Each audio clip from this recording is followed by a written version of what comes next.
live with the 34th episode of the podcast. As always, I am Jacob, and I am here with my good friend Khalid. How's it going? It is going pretty good on my end. How about you? Yeah, I could say the same. Absolutely.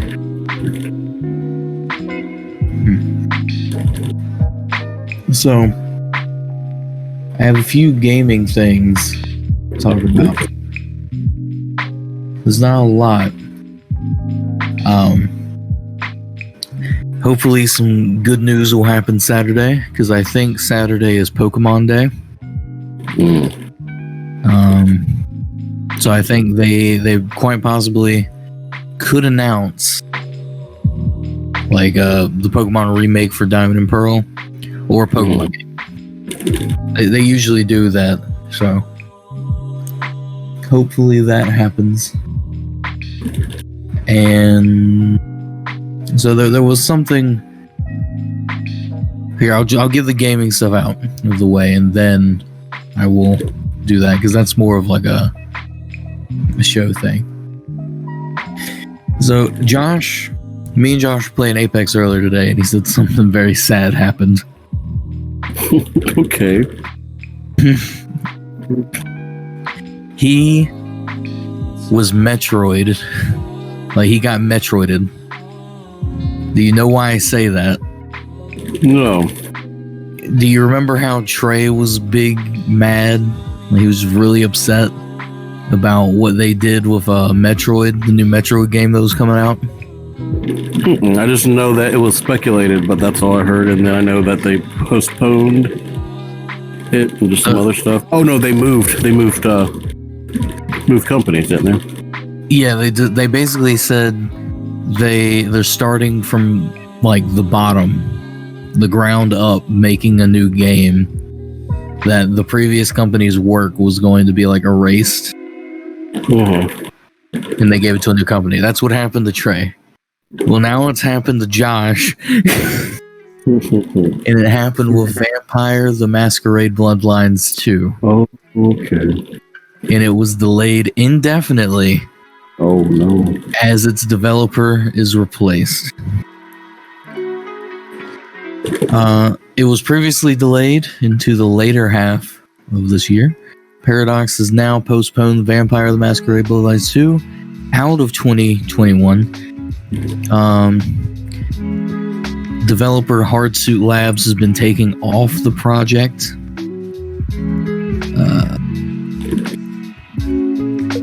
So the coronavirus pandemic has caused the publisher to delay several planned but not communicated releases in 2021. But Bloodlines 2 was given particular attention. Not only has it been pushed out of this year, but it now appears an entirely new team will be concluding development.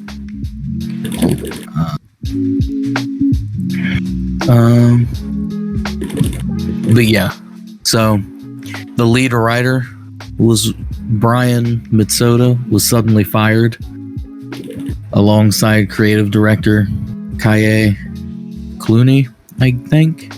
Clooney. I don't know how to pronounce that name. Probably butchered it. A week after the game's delay in 2021, a few months later, senior narrative designer Cara Ellison left the Bloodlines team. These all occurred a year after half-hour Gamescom demo. Yeah. All right. So, big sad for Josh. Very big sad for Josh.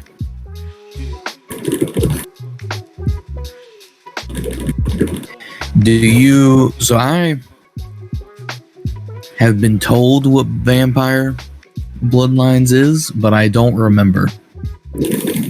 Like the whole Vampire the Masquerade, I don't know it pretty much at all. Yeah, so it's think of it just in the same concept as simplifying it as it is to Dungeons and Dragons. So it's like Baldur's Gate is to Dungeons and Dragons as Vampire the Masquerade is to World of Darkness. So with vampires, there's these different types of factions of vampires you can play. All have different powers. Some are the beautiful Lestat interview with the vampire kind of ones. Then there's some that are like the Nosferatu, which can't do anything but hide in the shadows, and these different factions. And so just like in World of Darkness, the vampires kind of sit in their own hierarchy. Just basically all the like vampire goth tropes, really. And then there's of course like your werewolves and just the concepts of what that is, and the horrors and demonology and everything. It's a cool system because they did come out quite recently. They brought out vampires, an updated version of the TTRPG. And so this is now just kind of the same aspects of they're bringing this back out. The TTRPG came out like, I want to say last year or the year before last.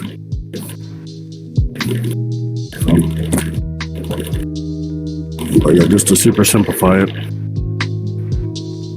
So I would say that Vampires the Masquerade will give you those same things, and then just better graphics, and then just more of like plot, just basically a newer version of a game. So all that would entail for another RPG, because vampires, of course, have their different types of powers and things they can do, and the bloodlust and giving into it and what that does for you, or frenzy when you just can't handle it anymore, or different stuff. So it'll be interesting.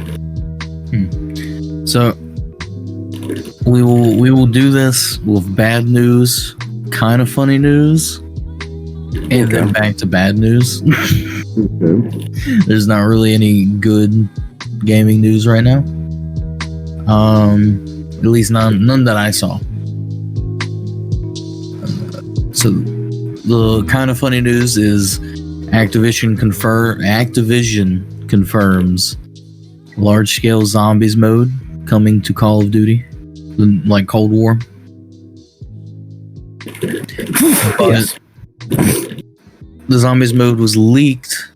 It was quickly taken down. But I think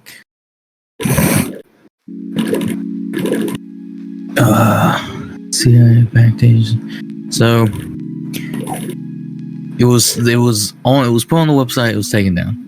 And I think they themselves aren't putting out a statement confirming it. They're acting like it didn't happen, which is kind of funny. Interesting. I think it's called Outbreak.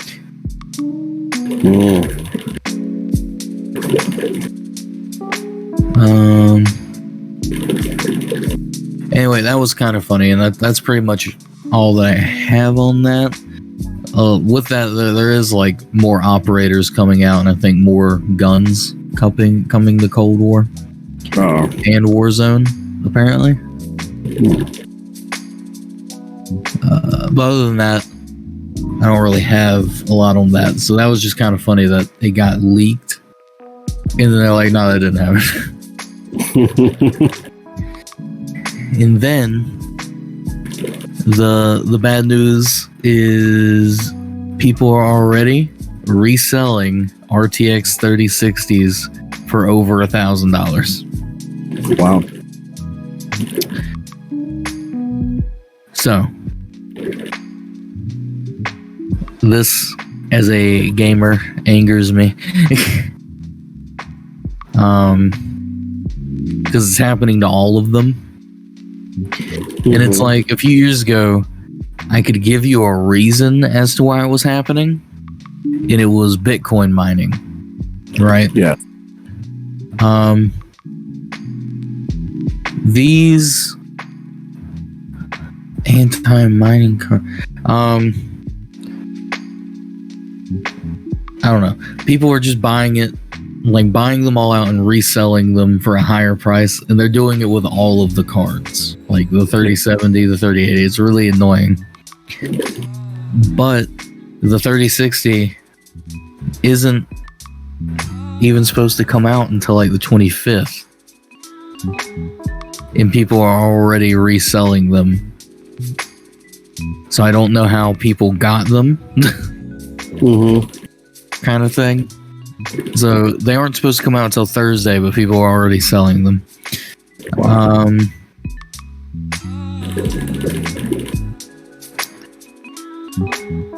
The seller. Okay, so I'm not gonna name out the seller, but there was a store.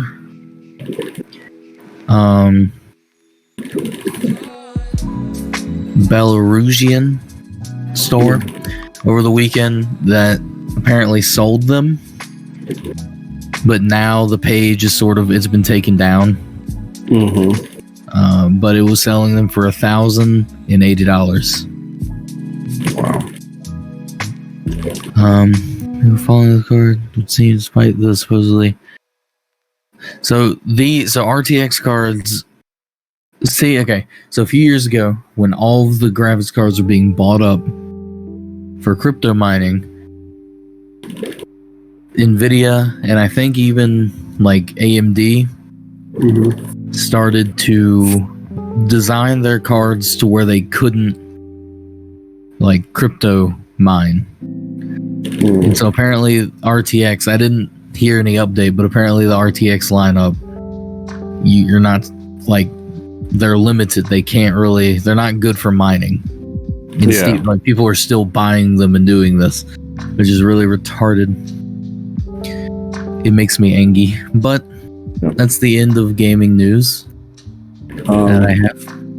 It's very funny that you say that. So they did a test because of everyone saying that what happens if you use this cards after they've been basically outlive their usefulness as being mined, and they used the RTX 2080 IT to do it.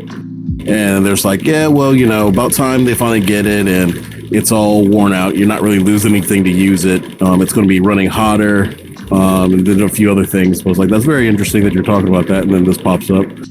It's like, well, I guess use it if you want to. Just replace like the thermal pads and so forth. Yeah, it's because like when you Bitcoin mine or any sort of cryptocurrency, it like runs the card at max. Yes. So it wears out the graphics card heavily. So onward to some Spider-Man news. I don't know if you've heard this yet. So Tom Holland, Zendaya, and Jacob Batalon, they each tweeted from their accounts a different logo for Spider-Man and a different name, like for the new Spider-Man movie. Yes. So it's like Spider-Man Phone Home, Spider-Man Home Wrecker, and Spider-Man Home Slice. I've seen that. So it's trending on Twitter, and people, for instance, one person retweeted it and was like, "The Spider-Man 3 cast really woke up and chose violence."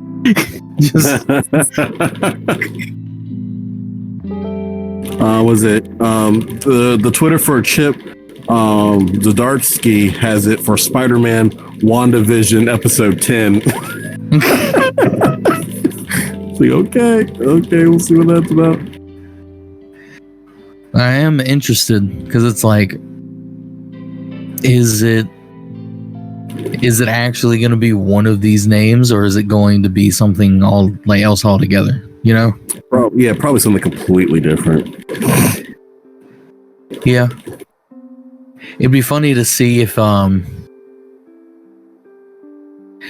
that's funny. It'd be funny to see if in the movie they each do something and then like they do something that would relate to that title, and it just pops up again, Spider-Man Home Wrecker. Like they do something that pops up for that. But someone put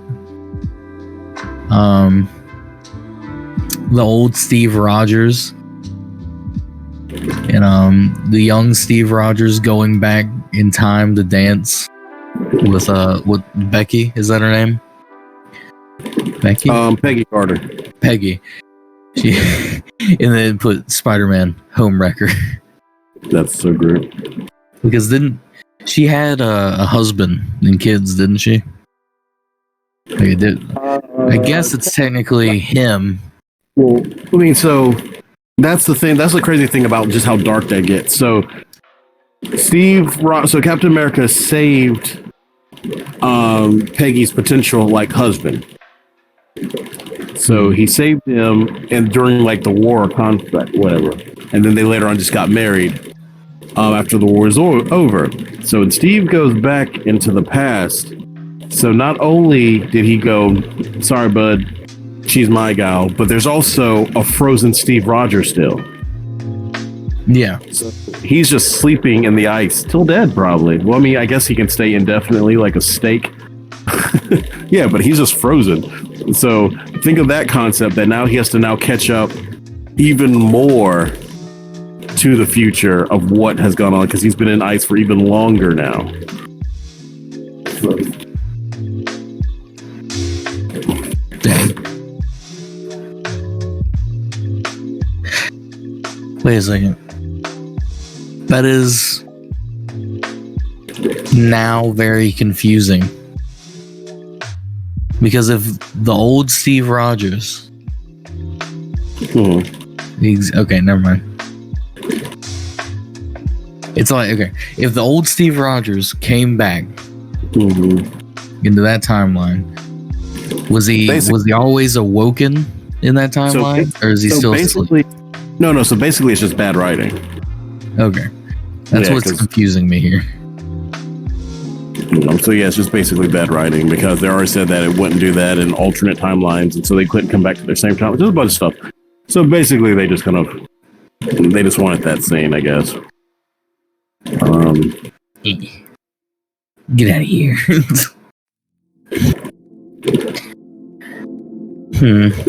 It seems there's a lot of rumors going around about just going back to the Spider-Man of who's going to be in it. Possibly Jamie Foxx, possibly Willem Dafoe, possibly I forget his name. The guy who played Doc Ock. I can't think of his name. Alfred Molina, I think. It's a very interesting thing. So apparently Tom Holland is going to be on Fallon tonight. Oh, they probably had to basically like brainwash him to not try to leak stuff. Yeah, like today. He's going to be on it today. So I suppose maybe, I don't know. What if he gives another name? That would be funny. That would be funny. Hey, there was something good about some good news of video games. Mario Kart Snow Tour is announced. What? Yeah. I didn't hear about that. Yeah, that's a good one. Mario Kart. We need Mario or Mario? Whichever your heart desires. I feel like if I say Mario, I'm gonna get shot. The Super Mario Brothers. You know, I've never heard an Italian person say that name, so like ever. Huh. I don't know. I've never heard it said even in that Italian. Quick.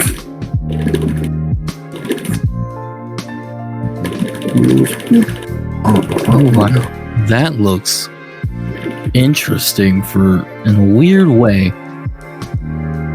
So apparently Stardew Valley has a board game now. I didn't know that.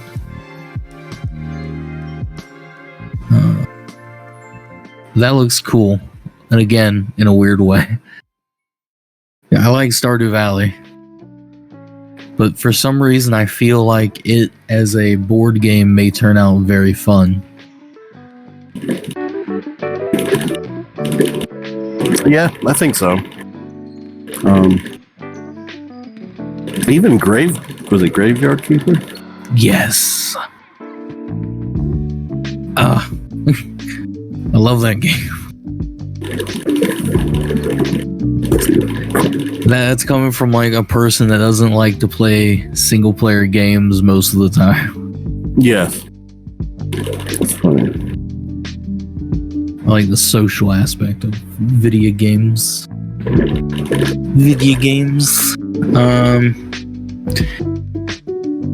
There's been a report that says Dying Light 2, like the development of it has been total chaos. I'm not going to look further into that because I have hopes for that. I mean, I just thought about that. Yeah, like Dying Light, I already thought Dying Light 2 is come and gone, man. Wow. No, it went dark. Yeah. The light finally died. So it seems, man. Wow. The third game will be called Deadlight. But it will be spelled like Lite. Deadlight.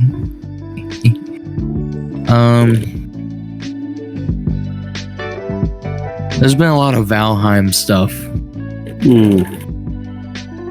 Apparently they're in Valheim. There's like a glitch that can launch people up into the sky. So it's called like people. There are a lot of people doing it. And it's called the Valheim Space Race.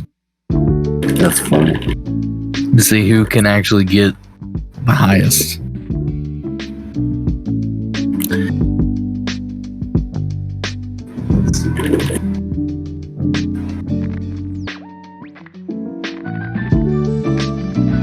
Yes, Josh, we've already been over the vampire game.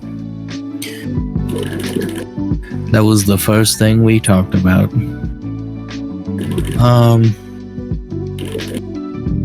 Ravenloft Confirmed. So is Ravenloft is just like, is it a source book? It's so what it like. Hold on. So let's go to that one. I know it said it had like 30 dread domains, and I was like, whoa. Yeah. So, as described, explore the horrors of Ravenloft in this campaign source book of the world's greatest role-playing game. I'll agree. And then it kind of gives the fluff. So, like Rudolph Van Richten, who's obviously inspired by Van Helsing. So let's see, travel, perhaps even by choice, which is funny. Expanded dread domains, including Ravenloft. There are going to be thrilling stories. So you have thrilling story hooks and then grisly cast of characters. Craft your own horror setting. Add tension. Optional rules, which is going to be very interesting. Get advice for running the game. That's ghastly right away. Create your characters with lineages. We've already went through that one. So your vampire, undead, and hag, horror-themed subclasses. You have investigators, background, and then dark gifts, in parentheses. That may be a double-edged sword. Very interesting.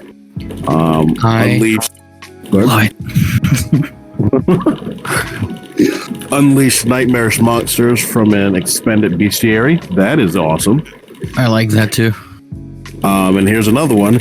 Browse a collection of mysterious trinkets. Oh my god. It's better than Tasha's.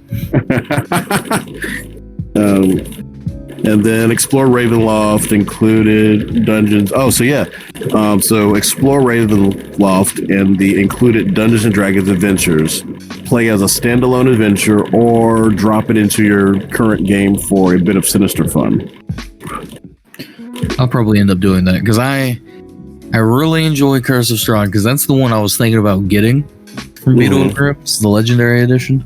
Yes. I think I still might end up getting that at some point. But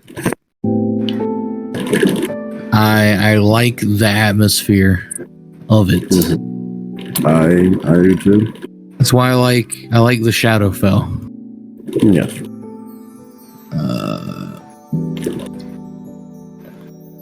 I don't know. I want to do a review of this one as well, like we did the last one. Yeah.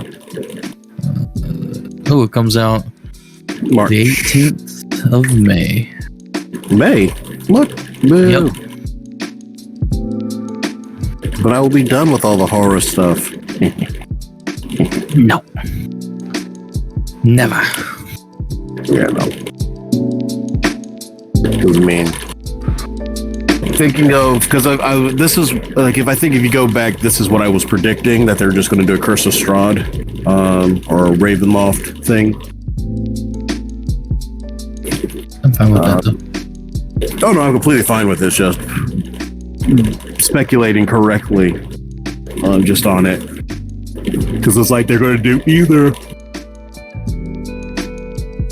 a harder Grimdark, or they're going to use the Grimdark they ever have established, which was smarter than going just out of the way. Candlekeep Mysteries is for March. Yes, March. There you go. Candlekeep. That one is very interesting. Gotta get 2 books now. That was very interesting, but I don't know how far I would actually go into that one. It's the same like with Mordenkainen's. I finally started diving into Mordenkainen's after almost 2 years of it being out, maybe 3, and finally pulling from it. Well, I guess I did earlier with PDFs, but yeah, I think it'd be fun to write down a grand table of trinkets. So it's basically all the official trinket tables, and then just kind of like lay them out and see what they are and so forth. Because, well, I don't like my character. Well, that's not completely true. As a player, I don't really care too much of having a trinket or 2. But I do like the concept of like the Hellboy-esque character, or this person who has all these like different trinkets and bobs and ends and so forth. With like, they can say that, you have a tiny jar that has a tiny fairy's eye that always looks north, kind of thing, or just they don't do anything too spectacular, but they're just kind of like flair. Yeah. But at the same time, I prefer like having either stories. I would have to say with like Kira, like, so when Kendall says Kira has a glass eye, she has that glass eye because I think she got it from a bar fight. That's how she ended up with it. So like there's some bar fight and someone lost an eye, so she kind of like yoink and took it. Cool flavor. And so I do like that idea of like having trinkets and so forth, and like things that you could flare up. It doesn't really hurt the characters, even if they write it into their backstory. Like I would like that too, where someone's like has a whole like belt full of trinkets and superstitious things, and there's like, oh, this is a blessed raven feather, or this came from a Sabathian, and just like, what does it do? If you think about it, Nazir's whole backstory was based on his trinket. Yeah, that's true. With that though, what are your opinions on modules? Do you think they are fun? Have you ever done one? I've done modules like way back in the day when I first started playing D&D. I do like modules. I'll say with them though, it's good to read through the whole thing. Yeah. And then of course take notes. If you don't mind marking in it, then marking in it, but like taking notes and just kind of like writing things down about it, so it's easier for you or for any independent like individual and our DM to actually go, okay, this is what I want to happen here. How can these story beats be here? Because sometimes they, I think with what's it called? Was it the Minds of? It's one of the starter kits thing, and it's like, this is the NPC. It's an optional thing. But so the modules are written in a way that people who are used to modules can really pick it up. But it's also easy for, I guess, I will say that it's easy for both ways. But people who are used to modules can go, okay, I know this is where I find these, this is where I find those. And I still think it's good for you, just like, okay, I want these NPCs to be here. I think it's giving you your own voice to each character, each module, each event. And that kind of helps out better. So if players being players, something comes up, you're not relying all on improv, which I think is good, but you can go, okay, well, I know how this ends, so I can work from there. So you're not trying to discover what's next. It's kind of like, okay, I've read the module, I wrote down how I think it should go, and then let's go how we go from there. Because I think, without giving away that item idea I told you earlier, I think Curse of Strahd would be really good. Mm-hmm. I also think Icewind Dale would be pretty good, and I also think possibly the Ghosts of Saltmarsh. I think those would be very good, like, modules to run. Mm-hmm. And then when you're done with it, you could always just continue it, because those are set from like 1 to 10 or 1 to 12. I think even Curse of Strahd, Curse of Strahd's 1 to 10 as well. Because I mean, technically, I guess you could probably do that with like Tomb of Annihilation if you wanted to. Again, just for being careful, because as it's not as meat grindery as its predecessor, it's still a dangerous one. Yeah. And then Inspired Crowns, Inspired Crowns, what's the word I'm looking for? Functionality. Technically, was that? Waterdeep? Question mark? Yes, it's like the Dragon Heist. Yeah, I also had that in mind as well. Because that one, if I'm correct, you can do... I think you can go all the way to level 20 playing that. I think you can... maybe. Or you go to... Because I think it's either you go to level 20 playing that one, or you can play that and then you play... was it Minds of the Mad Mage or whatever? Yeah, okay. So Dragon Heist is 1 to 5. There it goes. And then Mad Mage is 5 to 20. So there it is. Yeah. Yes. I like Dungeons and Dragons. Yes. I think those would be cool. I do want to get this Ravenloft book, though. I think I want it more than the Candlekeep Mysteries. Yeah, I will agree, but that was one of the things. This was like, it's very funny because talking about, not even talking about, but I was talking about it earlier, but you're the party being in technically the Shadowfell. Makes it very interesting where there's like, we're going to bring this book out because, again, you can revisit it.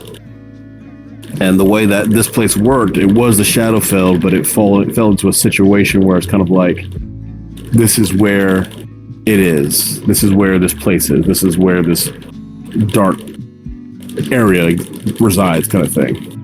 Yeah.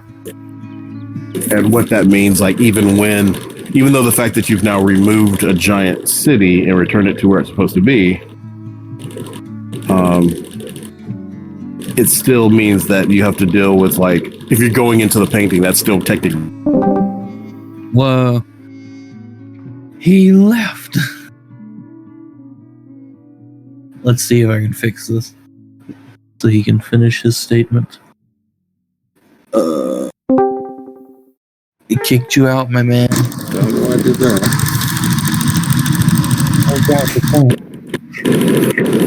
It was angry. It was. The Shadowfell doesn't like me talking about it. But yeah, so that concept of going to the Shadowfell and still dealing with it. Because now the painting is just the Shadowfell. Yeah, I mean, I'm sure there's still things in the Shadowfell other than just that town, though. Oh, absolutely. Like I said, I like to think that Nazir, like home, despite this, like the past week in game, goes into the painting and just like, I don't know, goes like exploring. You know what I mean? Yeah. Other than this last week, because he's been dealing with something else. Something minor. No. I don't think he sees it that way. I think he sees it as a personal slight by the gods.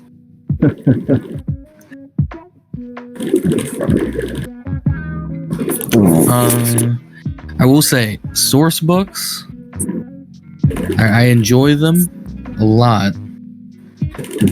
I think I also I enjoy source books because of like the classes and stuff like that. Yeah. And the fact that it comes with more items, more monsters, I really enjoy that.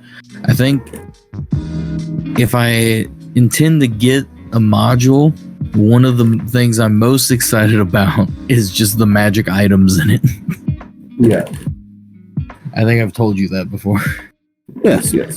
I mean, they've kind of gotten good at going, if this is the magic item, if there's a source book coming out, this magic item is going to be used. Either it's already out, like in the DMG, or this newer source book that might connect to it is going to have it in there, kind of thing. Do you know if those dragon masks are in any source books? Probably in the what is it called? What is it called? It's the Horde. Was not the Horde of Tiamat. The two ones that came out that deal with Tiamat. So one of them is a source book and one of them's a module? Question mark. No, I think one is a module and the other. Both of them are. One is a module, the other one's a continuation. Okay. I knew it came out in that. I just didn't know if it was in a source book. Horde of the Dragon Queen? I think it's Horde of the Dragon Queen. And then there's a sequel.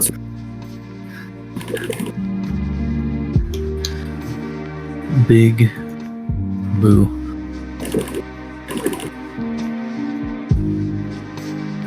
Ooh. We could spend $60 and get a mini of Tiamat.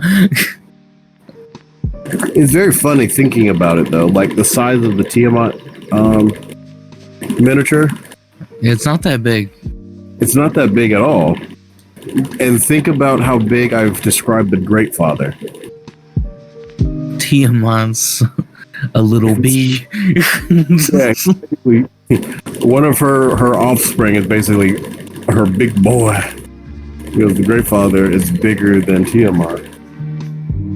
But I guess that's what happened when we have a steady diet of people and empires.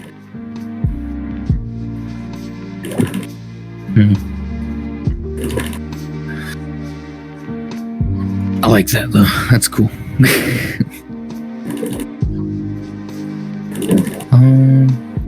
I'm just looking at the Dungeons & Dragons store. I didn't realize they had like all these books. Not like actual 5e books, just Rise of the King Companions Codex. I don't know what all these are. But they also... Okay, another thing that I found neat is you can still buy those Sapphire Dice. Yes. For like the anniversary set. I thought that was cool. Because those came out in 2019. Yes. Again, I don't think they're worth it. No. Like, I mean, I think they're gorgeous, but no, I don't think they're worth it. Like, honestly, because they're Sapphire Dice, their nature is not to be rolled. You know what I mean? Yeah. Unless someone's really trying to flex hard for that clout. But they should have made them silver instead of aluminum. It should have been a silver die with a sapphire inset and just set it aside.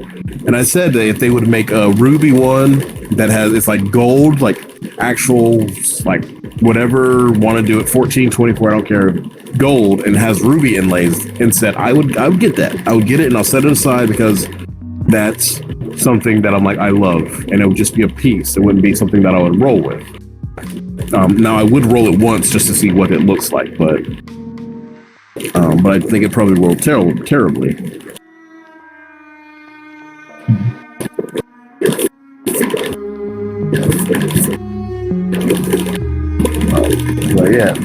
So second edition. So the two editions that had the most like books was second edition and fourth edition. Like they pumped out supplements for it. So a lot of them is no one ever talks about fourth edition. That never happened.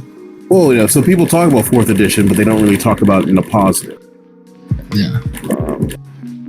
I mean, there are people who love fourth edition. Because fourth edition was trying to be World of Warcraft. It was big, it was popular, so there's like, hey, let's make this game like an MMO. And there are some parts where you're like, okay, that does feel like a MMO, but there are other parts just like, I don't get it. I talked about like your healing surges or whatever they're calling, and how it is, it's like you have a certain amount of them, and when you take a short rest, you can like use your healing surge. I need to revisit it, because maybe it was done wrong, but supposedly like if I want to drink a healing potion, I have to use one of my healing surges. Like, so you have like 4 at the time. So if I drink a healing potion, if I get laid on hands by someone else, if I heal myself, if I like with vampiric, like our bloodline, if I bite someone and it heals me, I have to use it. And then you just can't do it anymore. I'm like, what do you mean you can't heal yourself anymore? Like, that doesn't really make sense. It's like, well, sorry, you used up all your band-aids. I know you're still bleeding. No more band-aids for you, So, I don't know.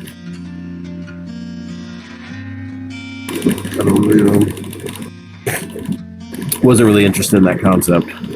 But there are people who do like 4th edition.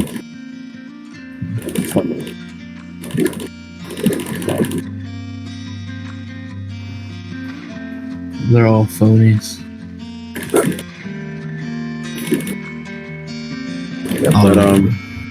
Yes, but so with 2nd edition though, they made like these companions.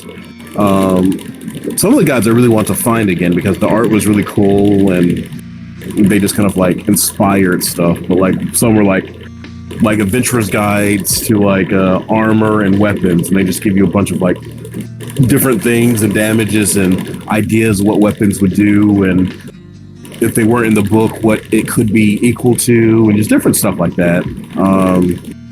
And same with like just the different styles of armor, and like a gnome armor had all these pouches filled with random stuff. Just I don't know. It was really cool flair. And so that's what they did, is they did also like break down each class. So each class had their own like expansion book to them. Like it was just a thin enough paperback book where it's like, this is all paladin, this is all fighter, and you go into it and just read more about it and just the variations and what they could do, or what they I think did add more spells to them, and just like how to customize your PC versus just having to be just like straight up, this is what the book says,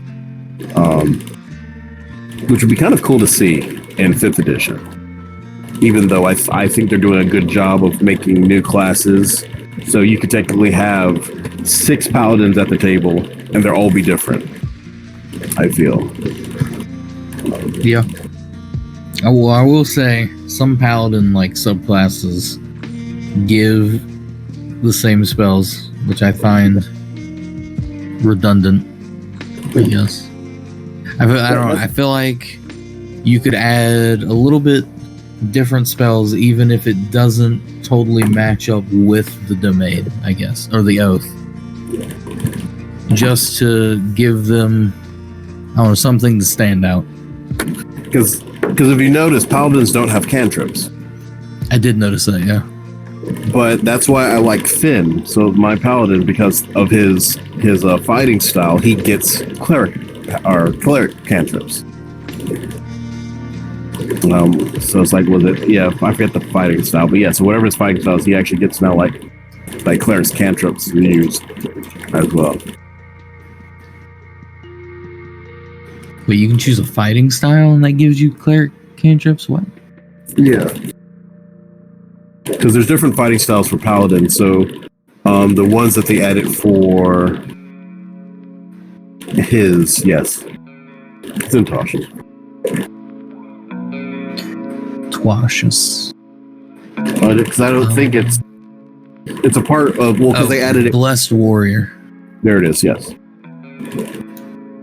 There we go. That makes sense, because I don't remember seeing that a lot. Must be in Tasha's. It is. I don't open up Tasha's a lot. Oh, there you go. All of its magic items are OP. Are they? I didn't look at the. I meant that. A lot of them are like crazy good. Cool. I feel like they're the kind of items that like at my player's level would just like decimate anything I throw at them, or give them. It would give them too much of an advantage to where one player, if I designed it all around them having it, the player that had it would be able to defend themselves and everyone else would get like killed. Yeah. Some of them. There are some that are like, oh, it does this. It's like, okay, cool. Then there's like that the grimoire I showed you that I wanted to give your character for memes. Oh yeah, no. But you were like, no, I won't. I don't need that. Yeah, I think that's, I'll say, can attribute that to being a DM going, I recognize what that is, but I, as that also going, no, I don't need that. And then what makes it funnier, because I think that was a relic, right? Yeah, it was. It just kind of adds to the funniness, because like, oh, this random new character has a relic. This random new character is also one level higher than the whole party. Like, this random new character also can body horror and become a new character. It's like, it just on paper reads as a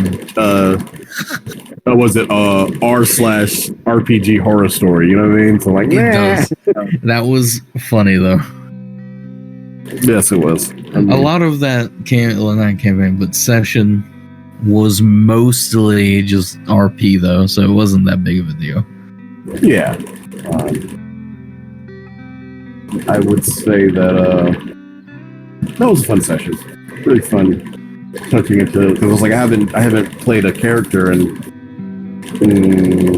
I'm trying to think, Roberto's game, so almost 10 years. Oh, maybe 7, 8 years. And I enjoyed that though. I enjoyed it because it was funny. Because I had been making encounters for them that were so it goes to show you, I've been making encounters for them that they should be like level 7, and they've been flying through it, so like they're pretty good. But at the same time, now I see why some of the things I had to like nerf a little bit.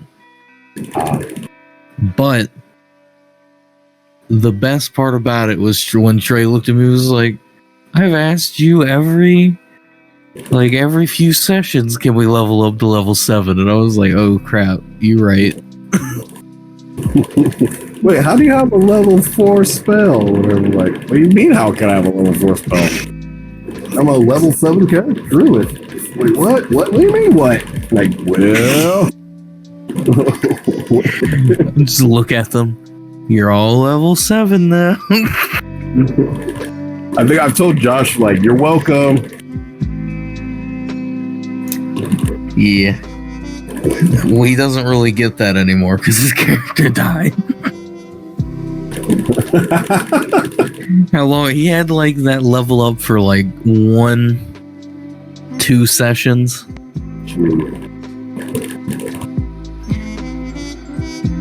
We'll say he had that level up 1 session for combat, pretty much. So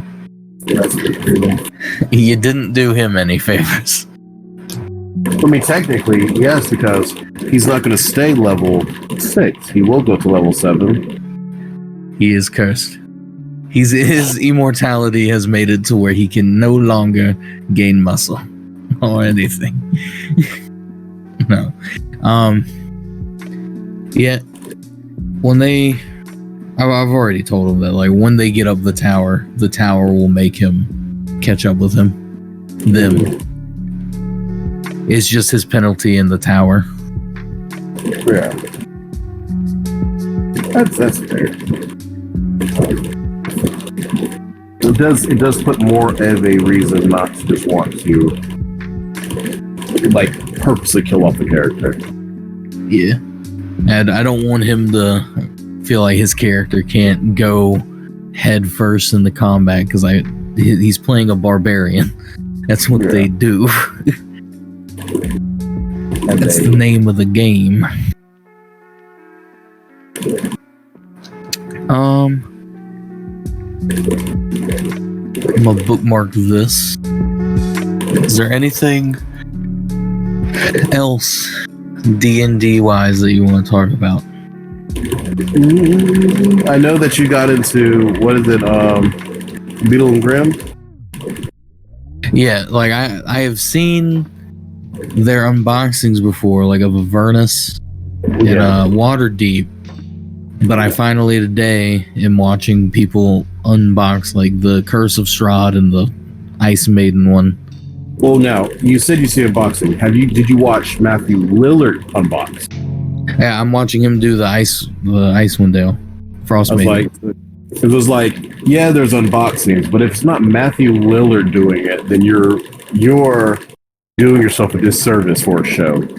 Yeah, like 2 seconds in of him cutting open the box, he cuts his finger open. Like, it's very funny because it's like, yeah, Matthew Lillard, that guy. I love him in 13 Ghosts. So I was like, it's Matthew Lillard. Then he just kind of like, Scooby-Doo falls off. I'm like, okay, whatever.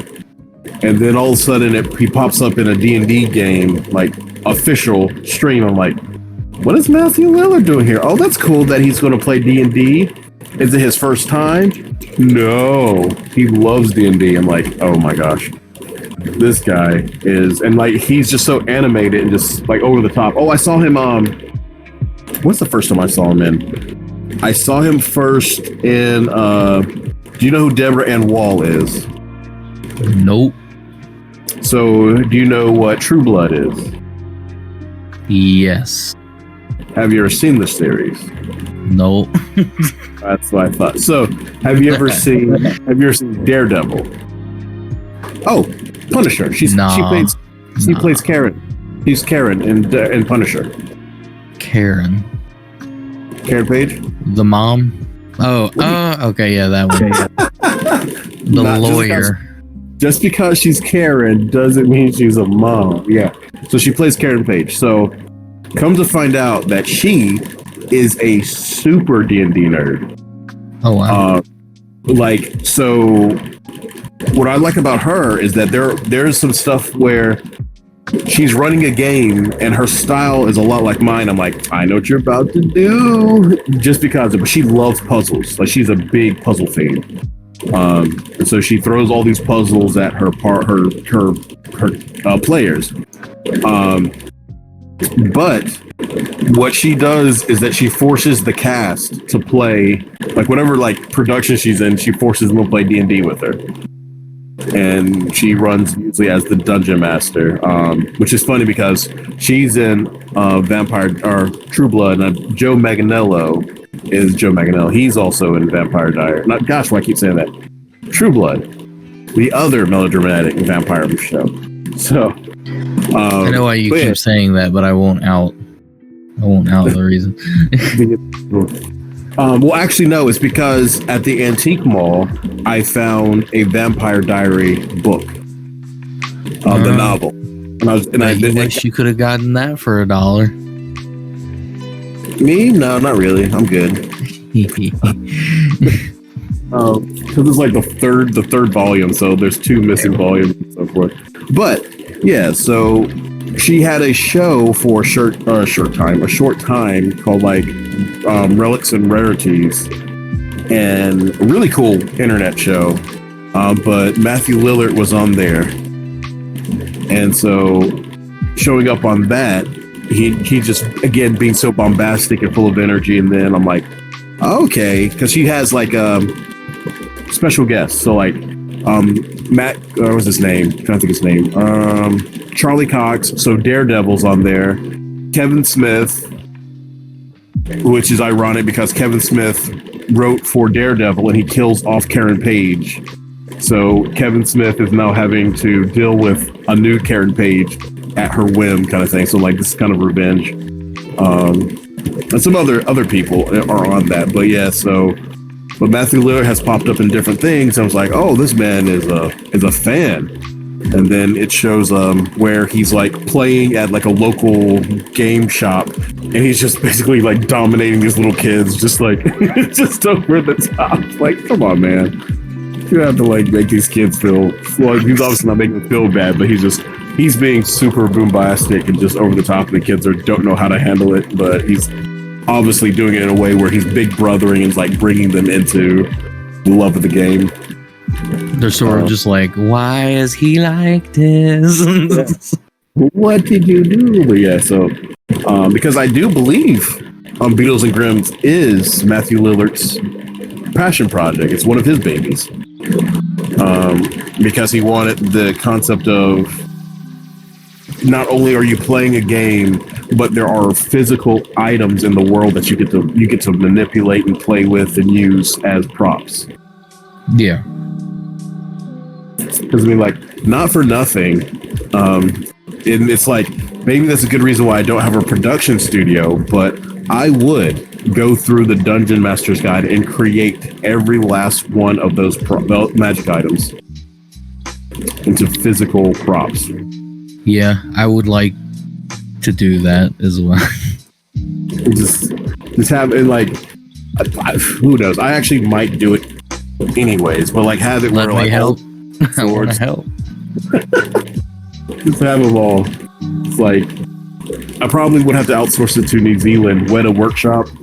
I'm just like, hey guys, I know what you did for everything. I think they worked on what, Lord of the Rings, The Hobbit, and WoW. So it's like, hey, we need all these weapons made, and I'm gonna hang them up as like, get that, I think I have to do that, man. If I help you, can I have a set as well? Oh, a double set. That would be so expensive. Maybe. Yeah. Well, that would be I will cool. sell my soul. No, you need it for later. What? No, I don't. Wait. Sure you do. Nah. Yeah, but I think that'd be kind of cool. Yeah, because think about ideally, I would love to have like a DM corner, like so. Again, have a venue or a hub for people who are like, I need to play D&D somewhere. And if the people like follow the rules of respect the space, clean up after yourself, have fun. It would be kind of cool if that's the DM space where they're surrounded by this little armory of different weapons and armor and magic items and trinkets around the room, kind of thing. That'd be kind of fun, I think. That would also be a good set for a in real life PiP. Oh my god, you're right. Because we talk about D&D every week. Yeah. It's a constant. Yeah, it should be.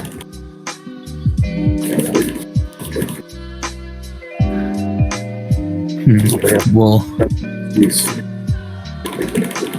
it is turning 11:30. No.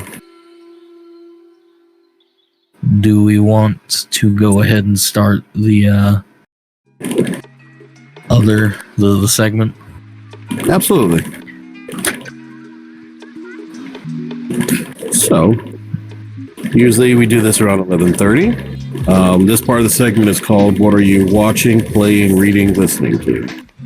I'll let you take it away, Will. What you got? Alrighty. I have been watching, again, all of the anime that I previously stated. And I will go through the top ones. So, Horimiya, ReZero, Mushoku Tensei, the one that China doesn't know what they're talking about. I will always say that when I'm talking about it. Just those three I'm keeping up with. Semi keeping up with Attack on Titan. And I'm full, like, binging Black Lagoon. That's awesome. Finally got to the second season of it last night. Very good. I did see where people are speculating that Attack on Titan is not going to actually finish with, like, the real ending that the manga is going to have. I told you about it. I told Josh about it. But I figured that would be a good thing to state. It's going to have Attack on Titan Brotherhood, so they're going to redo the whole series again. That'd be interesting, but I probably wouldn't watch it. No.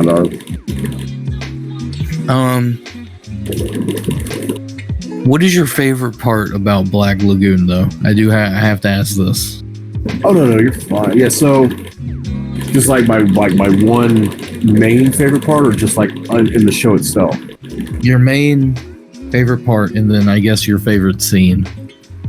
Well, the favorites, I won't say my favorite scene because you're not on, like, in the series yet. But I think so with Black Lagoon, because when it comes to anime, because we've done it for, like, our countdown of favorite anime. Mm-hmm.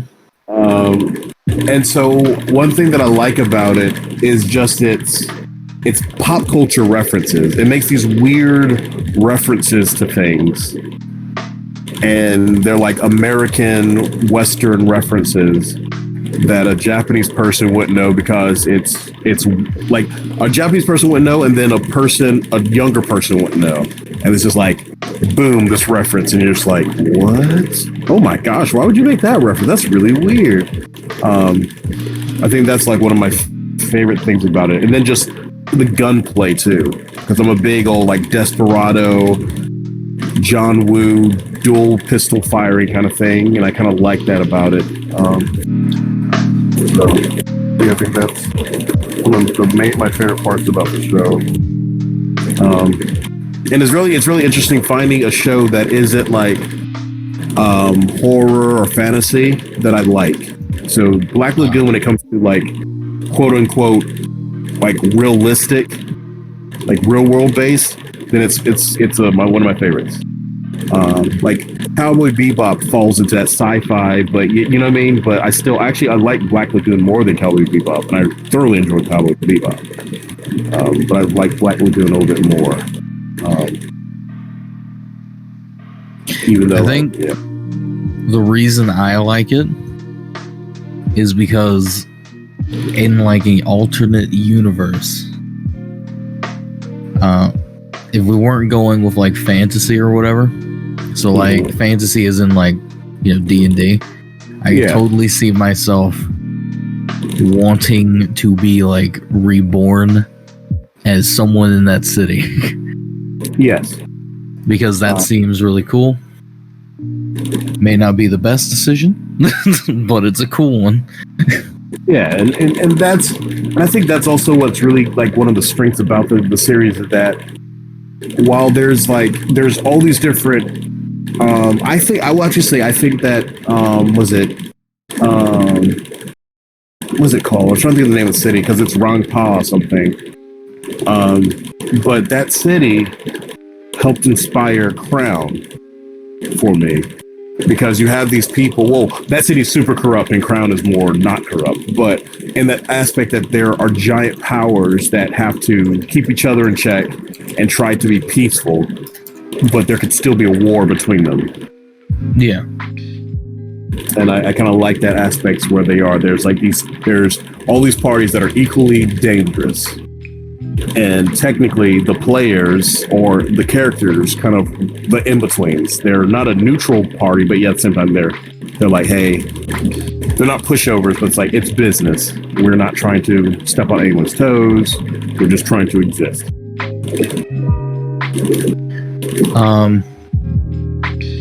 It's called Ronaper.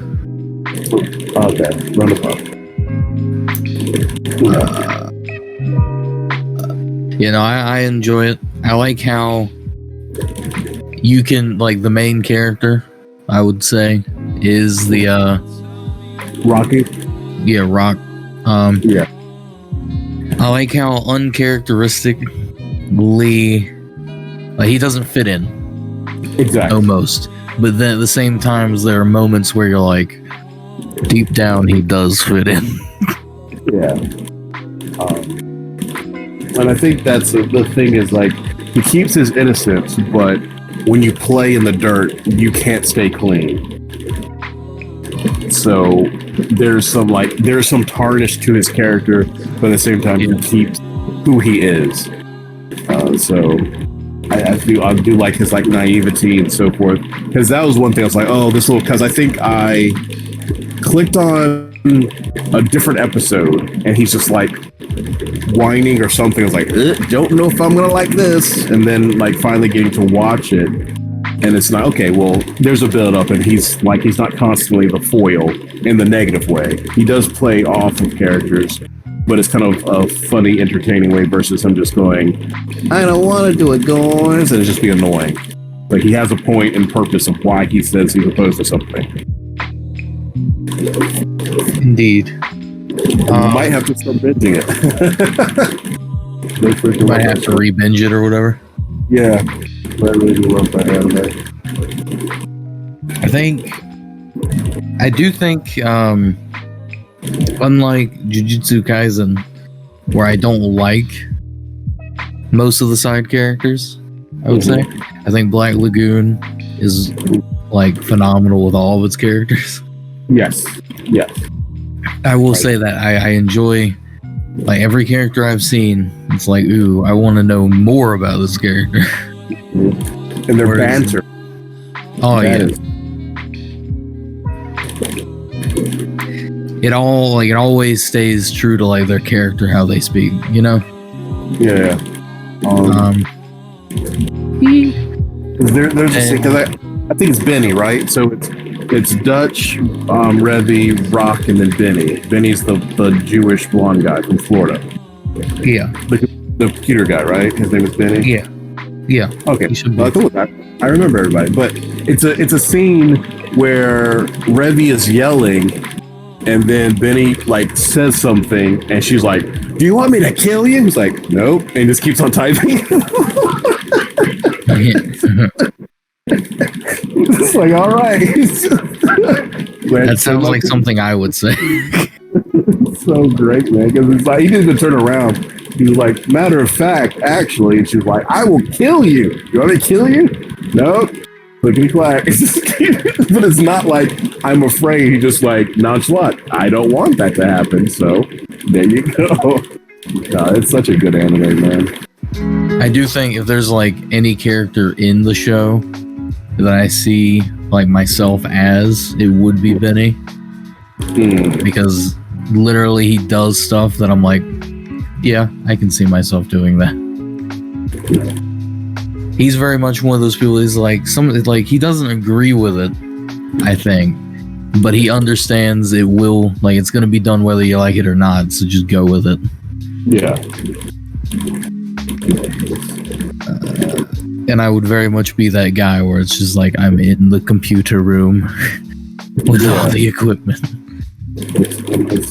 It's a shockingly beautiful, like, so, like, I think that's the difference. So, like, Cowboy Bebop, because I'll say those two again, the gunplay, the banter, and so forth, and characters. Cowboy Bebop is technically a prettier looking anime when it comes to, like, the production value and music, but I still think that the production value isn't shoddy for for Black Lagoon. but I feel like it outshines it because when it's gorgeous, and there's some really smart things they do in there, especially with language. I think that's another one being like a linguist file, which is like there's things they do with language that's really, really clever. So, and they don't have Revy. Cowboy Bebop does not have Revy. They don't have Revy. I mean, Revy versus Spike would be a fight that would be ridiculous. Like that would be yeah. Because I think Revy has him outgunned, but he has better hand-to-hand. And it's not a slouch of weapon, so that'd be a very cool fight. No, I was just saying that Revy is best girl, bro. Oh no, Revy is dope. Now, I would say there's a character in there that I love more than Revy, like super more. But then I think it was like, oh wait, no, there's another character I love more than Revy, super more. Is it Jane? Jane Fryface? What? The Russian mob? No. Oh, you're talking about the nun? No, I'm not talking about her either. The one that is like making the fake money. So the leader of the Russian mob, her? No. Hold on. You're gonna have to Google it. Oh no! I do remember. No. So it's I can't think of her name. So it's the leader of the Russian mob. I love her. And then there's another character they introduced later, and she is wonderful. And it's kind of like a beautiful tie between the two. I suppose I'll see it when I see it. Yeah, other than watching, I will say I've been playing Apex. They actually extended the anniversary, like gameplay mechanics. So, or anniversary event. I'll say that's better. So, all the skins and stuff were supposed to run out Sunday night, I think. Sunday or Monday night. Well, now they extended it 6 days, so I might actually be able to get the skins that I wanted. Okay, so once you have them, you're good to go. Right? Yeah, once you have the skin, like, you don't have to get it again. I don't want to pay money for an in-game skin. I fell into that trap once. I'm not doing it again. That was my big... like thinking back of like the Call of Duties and so forth, there's like, these are hard to get, you can just pay for it. It's like, no, I will grind and blood, sweat, and tears, and I'm going to have those weapons or skins. I refuse to freaking buy them, and I've gotten every last one of them. So for the most part, I'm the same way. Like, I need 200 more crafting material to make the skin I want, because I just want the Pathfinder one. It takes 1,200, and I went up. I've gotten up to 1,000 from like 800. I started at 800, and I've just been going up by 15 crafting material because I haven't gotten any gold or even blue crafting material, so it's been a slow grind. But other than Apex, been playing DayZ, been raging, using distracting words to distract people from killing my teammate. That's a phenomenal description. Afraid we can't say it on Twitch, so we're not gonna. It's not the one that everyone's probably thinking. Or maybe it is. Maybe. Probably not. There's only 2 trigger pulls that really...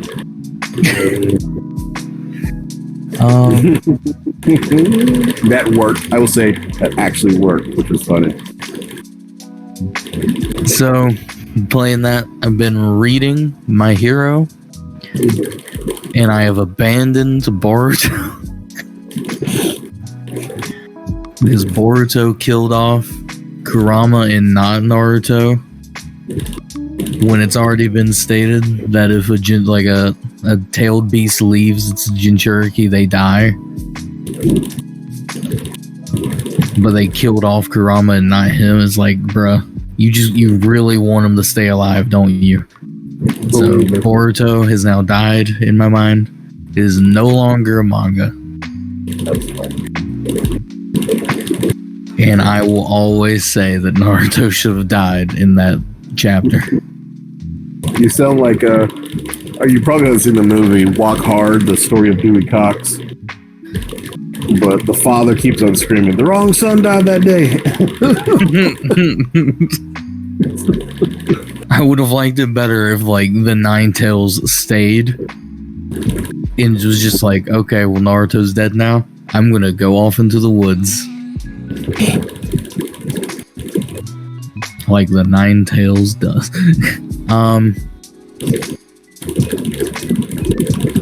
So, gave up on that.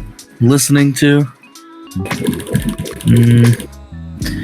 I've been listening to podcasts. So, General Sam's podcast, but I've also just had on in the background the Talks Machina. Just because I find it interesting to listen to. I find it more interesting to listen to than I find watching actual Critical Role. Yeah, that makes sense. Now, there's also a song that you said you've been listening to. You're correct. There's also in the background, it is the time of year to start listening to the song from Final Fantasy X to Xanarkand. That song is amazing. Now, wait, what is it called? To Xanarkand. Oh. So, do you know the story behind Xanarkand at all? Xanarkand, so the whole Final Fantasy X, which is, for people that don't know Roman numerals 10, it follows Tidus, but I will refer to him as Titus because that is what I called him when I was younger. So Titus, he grew up hating his father because his father left the city that he grew up in, which is Xanarkand. Xanarkand plays a major role because Jecht, which is his father, is the only person to have left Xanarkand. Because this Xanarkand is Dream Xanarkand. So back when, like, machinery was taking off, they made what was called the Faith, and as long as the Faith are there, it fuels Dream Xanarkand, and so on and so forth.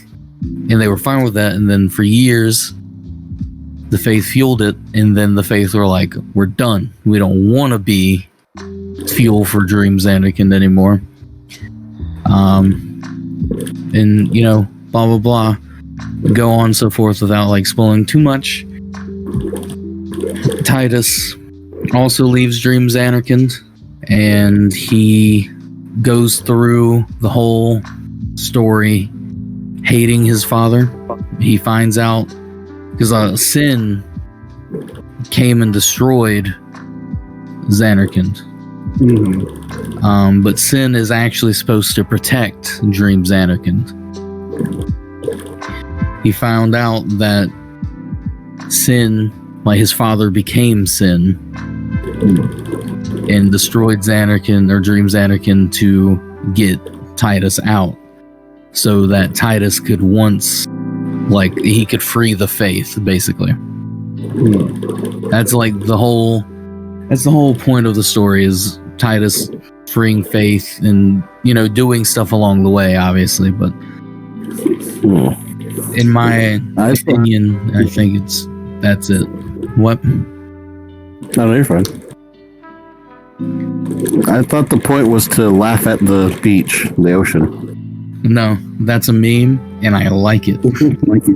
But in a funny way, right? Xanarkand, Dream Xanarkand, is a lot like Chandelier in your game. Huh. Because when Titus comes out of Dream Xanarkand, he's picked up by the people that use machines. The whole reason they use machines is because they can't use magic. So machines sort of gave them the power to put their voice and stuff, and that's why Dreams Anakin was made. But he goes, I'm from Xanakin, and they're like, Xanakin was destroyed like 10,000 years ago. Xanakin doesn't exist. There's no way you're from Xanakin. It's like a whole fake thing. Like, you know what I mean? Yeah, I've watched some of the game. Yeah. But To Xanakins is a phenomenal song. I think it's played in the intro. And if anyone has time to listen to it, you should. With that, I think I am done, though. Okay. With myself. Watching. So I am watching still Redo of Healer to whatever degree that might mean. We'll see this journey through. And then also WandaVision, which I am enjoying each and every episode they bring out. I would like them just to Netflix it and just all so I can just binge watch it. But I feel like that's where Disney is clever. There's like, why do that when we can have you just watch it episode week by week? And then they basically keep a customer asterisk that way. But yeah. So I think it's been really good. Every episode, there's something else. They're doing it's again. They do things that it's like they don't do in the movies. There's certain like little nods and so forth that you don't really see in the bigger major Marvel movies. But since again, WandaVision is a part of the MCU official, then it's kind of like acceptable. You know what I mean? Yeah. And so I think that's kind of cool. But yeah, it's shaping up really good. Really cool reveals. That it kind of warrant for like, okay, I'm gonna watch next week to see what's going on. I kind of want to have the willpower to not watch this Friday's and then watch previous Friday and then next Friday's together. So I might do that one. So there might be a skip week where I'm just like, I'm not watching it. Let's see what happens, and then I can just binge at least those two. And then let's see. Also watching not too much YouTube right now. A lot of music, but I haven't really been watching any like shows or anything on YouTube. Not too thing crazy. Reading. I think Nuke's Top 5. We can watch that today. Oh yeah, okay. So that actually perfect. So and that is funny because that actually unlocked something else. So I am watching Nuke's Top 5. We do that one every week to week. But then I started watching just the catch-up videos for the Ghost of Caramel Maine or Caramel Maine, whichever you want to call it. And the Shadow Guy or Shadow Dude and just different things like that. It's very interesting. So like my feelings on it is that yes, it's very interesting. So the skeptic, and I'm not the person who's just like it's not real, but the skeptic in me goes, how can it be faked? What can he do to fake it? There's some stuff that sometimes looks like a t-shirt in the window and it gets pulled under the bed. You know what I mean? But then there are some that look like physical stuff in the room, and you're just like, okay, well. It doesn't look like a person pretending to be a shadowy person, or you know what I mean? It doesn't look like computer graphics or so there's stuff that they're in there that are really interestingly shot that you're like, I don't know what that could be. Like that whole couch getting pulled across the room. Well, yeah, that's a different person. That's a British guy. But both of them have been, of course, in Nuke's Top 5. Oh, yeah, that was what I was referring to. Yeah. Yeah. So, and so the Ghost of Caramel Maine is just one of the featured videos. I start watching his things, but like the parts that I'm like to is that like there was like the EVPs where it will go they're saying this word, and you listen to it, and it's just baka baka, and then it's like, hello, people, and then they slow it down, so then it's all like those aren't words. What you're doing, it seems like they're just trying to figure out what the words are, and then just kind of like projecting what they can be, and then like trying to make up their own narrative of what the ghost, quote unquote, are saying. And so that right there is just like, nah, that might be just like the Ouija board effect, where the Ouija board effect is like people are on the Ouija board and everyone's saying that they're not moving it, but technically they're buying into the concept and they are moving it. It's just like a unconscious effort to move it around kind of thing. So you just try to hear what you think it is and so forth. I mean, there's been times whatever they call it have sound like, okay, that is this word, that's word, but it's like, I think more of the ghostly apparitions seem to be more questionable, not questionable, but more thought-provoking and interesting. Like, what the heck was it, if not what you might think it is? I don't know. It's very funny, and like his reactions are very genuine. Of what would a normal person do if they see this or hear this? He doesn't really seem like do much of an actor. So it's very fun. It's very funny to see it. And like, there have been times where people like, he'll answer things where it's like, why are you afraid if you always see it? And he's like, well, think about it. If you go into a room that you know is empty and then there's just a dark figure right in front of your face, how are you going to react? And so he just like shakes the camera and screams, son of a bitch! And just, and it's like, okay, that's legit. Or it's like, I think one of the best ones was like, he heard a growl. And then he's like, okay, time to go. And then like supposedly like he hears like a female voice going, help me. He's like, later on he's like, ma'am, I'm sorry that I ran away, but there was a growl, and at that point I thought I needed help. So I was like, that's a legit reaction. So I think that's really, that's at least cool to watch those little things. But his videos are about an hour long, and yeah, a lot of the EVP and just kind of like, meh. But I don't know, there's a very interesting watch to it, just to watch what happens and things in it kind of thing, especially those who are fans of like slow burn ghostly stuff and interesting like what's it called, photograph artifacts, I guess is the best way to describe it. Yeah, where the like things that appear and they didn't appear other ways, so those are really cool.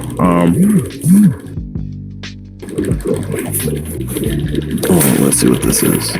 Someone said, I don't know. It's very interesting. I get text messages from random things now ever since I I signed up for Walgreens for a COVID test. Coincidence? Maybe. But yeah, so but D&D's canceled? No, never. But yeah, so like listening to and reading. Haven't been doing too much reading. I keep on thinking about getting into books, but I don't know which book I want to start reading. So I haven't really been like deep diving into that. So I'll go with writing, and again, it's just for more of the games or just ideas and so forth. Magical items that have reader manuals, owner manuals, and so forth. And then listening to all over the place. Like I can't really say one group or whatever, so it's just everything.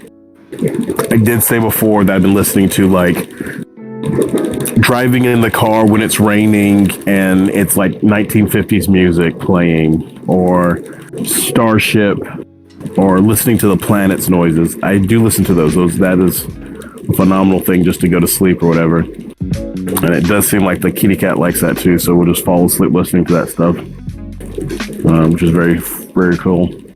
And then playing. So right now, video games I haven't been playing right now as of we speak, but every week D&D. So because it's now back once a week kind of thing. So instead of every other. I'm glad. Yeah, it makes me very happy. Yes. Helps me get my fix. And it seems like everything has been gone perfect to plan for all of my players, all the characters. There's no hiccups. So, what do you mean? What do you mean by that? Sabrina's resurrected. Malice is not bad. What? Malice is pretty okay. Sabrina is still dead. Dead-ish. Dead. I mean, she's a magic item now. Isn't that cool? No. That is the worst possible outcome. That is opposite of what is good.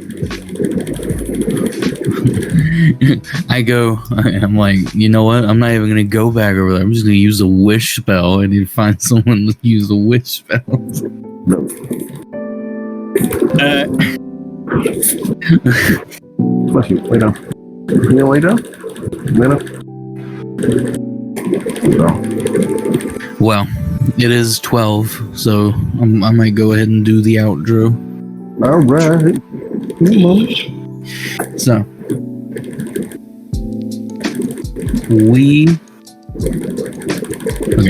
if you enjoyed the live stream, please hit the follow button. And if you would like to watch a future live stream, we stream every Tuesday, 10:30 p.m. to 12 a.m. Eastern Standard Time, and every other Friday with a guest, same time. If you would like to watch previous podcasts, you can go to Oni Central on YouTube, or you can go to the PiP Podcast on YouTube and Facebook to see previous podcasts. And yeah, that's pretty much it. Anything else you would like to add to that? Everyone, have a good evening, and thanks for joining us. Yes.